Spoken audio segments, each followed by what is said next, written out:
Hey everyone, Mr. Happy here, and I'm finally ready to start making some videos about the job updates in Endwalker. This video, I want to start with Bard, because it's actually the job that I'm going to be playing on for the first raid tier. Yeah, big surprise and big throwback for me.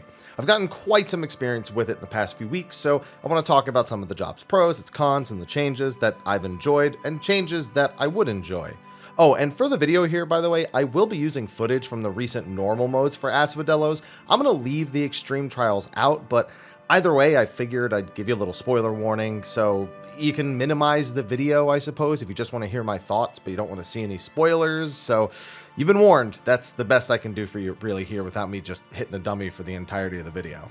So Bard, a job I mained way back in A Realm Reborn, is where I return for Endwalker. Over the expansions, my opinion on the job has flipped and flopped super hard. I was okay with it in A Realm Reborn and Heavensward, yes, even through the Caster Bard days. Stormblood for me was the pinnacle of the job, but I was so enraptured with Monk, I didn't take that much time to actually play it. Then Shadowbringers came around and I just didn't like it. It felt incomplete, it had awkward trade-offs in power between its party support and its personal output. It just wasn't for me. So with all that in mind, how did the changes in Endwalker turn out for me? Quite frankly, I'm having a lot of fun with this job in its current iteration. Its burst windows are super satisfying, and it no longer feels like it has an identity crisis, I suppose, in regards to its support tools. The job benefits from its own buffs, finally. Songs and dot management has been more heavily streamlined. Some questionable abilities, such as Shadow Bite, have been given a more direct purpose, and its party utility is as strong as ever. I'm actually a bit shocked that I'm having this much fun with a job that really just got a bunch of surface level changes and didn't have like an identity overhaul or anything like that. It's just those surface level changes are really important. All the tiny frustrations I had with the job are mostly lifted. It's not all sunshine and rainbows, and we'll get into that in a little bit. So what changes did I actually like? Well, I find the 45-second song windows more enjoyable and manageable than the 30-second ones prior. As the job gained more gauges and more tools over time since Stormblood, I felt that the level of busy work that you have to do for the output the job actually gets is pretty underwhelming. This, I feel, levels out the gameplay experience a bit more and eliminates that effort versus output problem. As such, the 45-second dots fit in here as well. I do have more to say about the dots in general, but I'll save that for later. Now next is a big one. Bard's buffs work on themselves. Ballad, Paeon, Minuet, and Battle Voice all didn't work on the Bard themselves before, and now they do. This is one of those things that doesn't really affect how you play that much, but it just, I don't know, it felt bad knowing you didn't get your own buffs. I don't know, it's just, I think it's better the way it is now. Especially in content where there's like large skill differentials between you and your allies, and you really want to have those buffs for yourself because you think maybe that'd be a little bit more useful. Not to mention their new buff, Radiant Finale, just adding to their buff repertoire, no pun intended. When you activate everything for those 2-minute burst windows, you feel strong. Your allies feel strong, and you get to feel like a major contributor to the team, and you are. It's crazy how much a Bard boosts everyone's damage across an entire fight.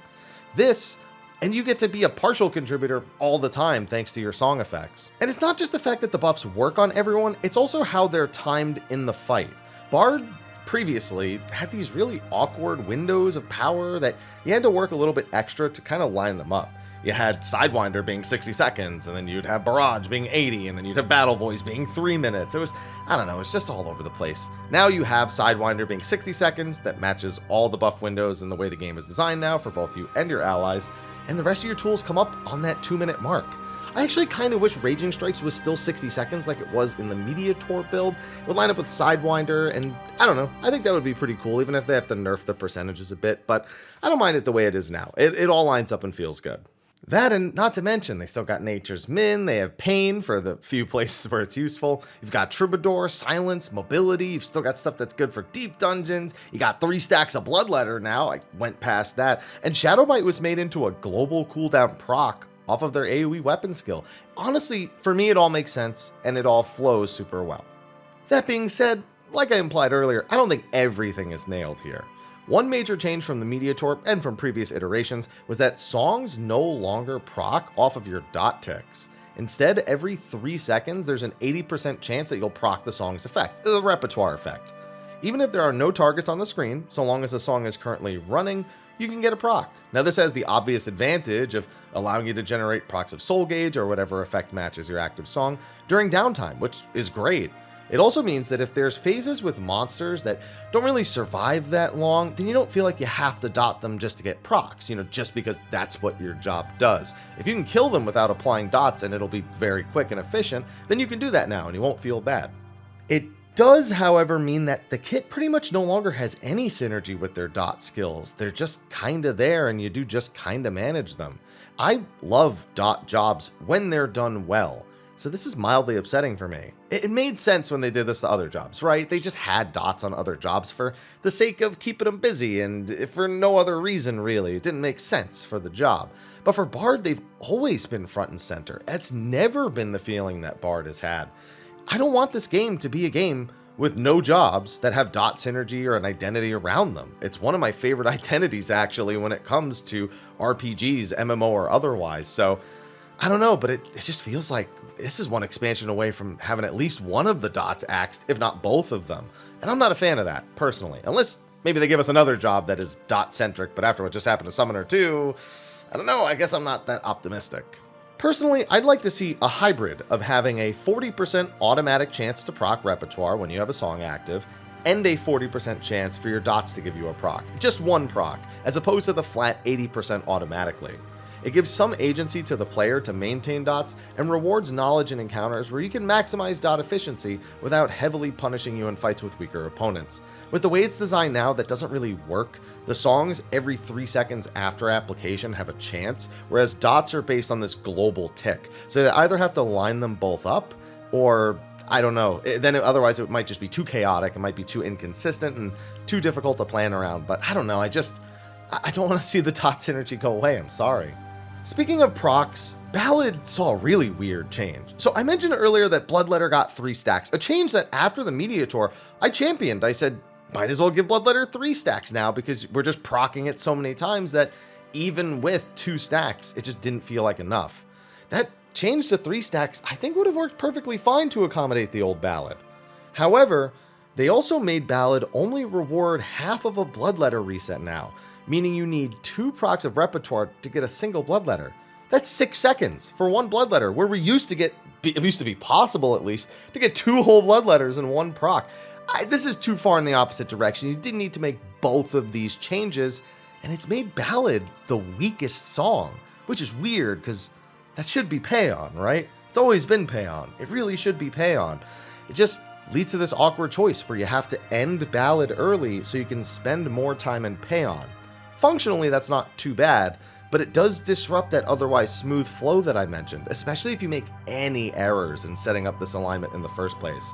I'd like to see the full Bloodletter proc return for Bard. And my final bit of feedback is that the job feels very rigid in its 2-minute rotation. So this is kind of an issue with the entire game right now.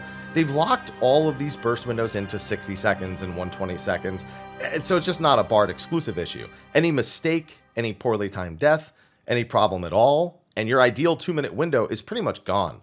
Any fight where you have to move 2 minutes because of a fight mechanic means very careful consideration about how you get to that point. Does it mean that now it just lines up with a different song, or could you make another decision earlier on that'll lead to that still kind of working out? I don't know, it just depends on the fight-to-fight design, but just while in ideal circumstances the job does flow super well, it's just things like I'm listing here. Any sort of fight mistake or any sort of design that can drive a wedge between you and your plan is going to be hair loss inducing to try and fix it or to suffer it. Oh, and one last thing, this isn't that major, but I would actually like to bring it up. In the Media Tour, Blast Arrow had a 30-second window to use it after you procced it with an 80+ gauge Apex Arrow.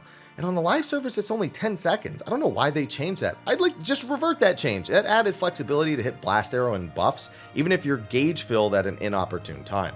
If they combine this with going back to a 60-second Raging Strike timer, it actually might make for some more skill ceiling based optimization, which I know they're not really a super big fan of, but I don't know, just extend it back to 30 seconds. I feel like at the very least I could save it for other people's 60-second windows like a Trick Attack or something.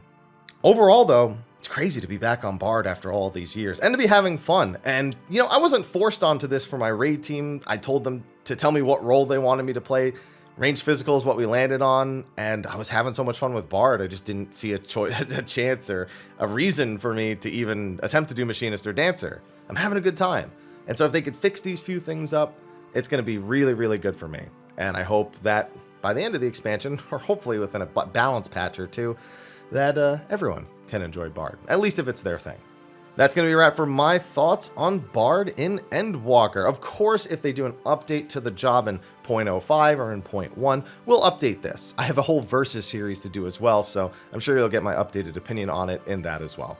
Anyway, thanks for watching. I'll see you in the next video, and until then, take care.